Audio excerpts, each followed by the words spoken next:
So a sad day for the city of Houston to tell you about. We're going to honor and lay to rest our fallen firefighter, Marcelo Garcia. He's the one who was killed battling that warehouse fire on the east side of downtown last week. Well, his public funeral is scheduled for 9 this morning at the Co-Cathedral of the Sacred Heart downtown. KPRC2's TJ Parker is now joining us live. He's there with the events leading up to the morning service. TJ, good morning.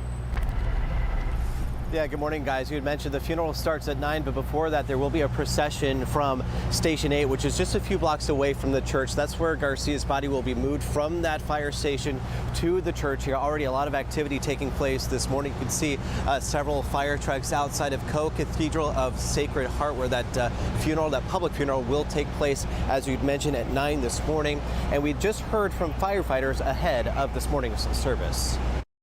It's been a tough week for our department, but we thank the community and citizens for supporting, especially Marcelo Garcia's family.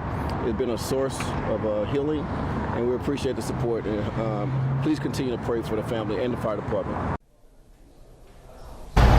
All right, so this all comes after a public viewing was held yesterday at Forest Park Lawndale Funeral Home, where we saw a huge turnout. You can imagine this has been a very difficult week for Garcia's family, friends, co-workers, and the entire community. He died late Wednesday night after responding to a large fire on Supply Row and Polk. While fighting the flames, a wall collapsed, injuring Garcia and another firefighter. Garcia sadly died at the hospital. Yesenia Mendez has been charged with first-degree arson. Investigators say she is to blame for starting that fire. Garcia was with HFD for 10 years, spending the last 6 at Station 23. You know, the only thing I can say is that Marcelo is a pivotal person that we would want in the East End, someone that just charismatic, caring, towards children at risk.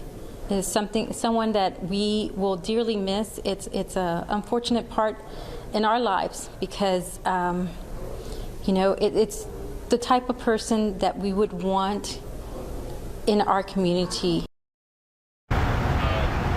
All right, so if you are traveling in the downtown area this morning, they're already starting to close some roads, so there are going to be several road closures to be mindful of. Again, if you're in this area, in and around Co-Cathedral of the Sacred Heart, especially along Pierce and St. Joseph Parkway. Now back out here live, you can see, again, things are starting to get underway here at Co-Cathedral of the Sacred Heart with that funeral starting at 9, but first that procession beginning at 8 o'clock, that happening at Station 8. That procession will take Garcia's body around downtown, ultimately here to the church. The city is asking if you're in the downtown area today driving about to have your high beams on in remembrance of Garcia. Of course, we'll have much more on all of this as it transpires this morning.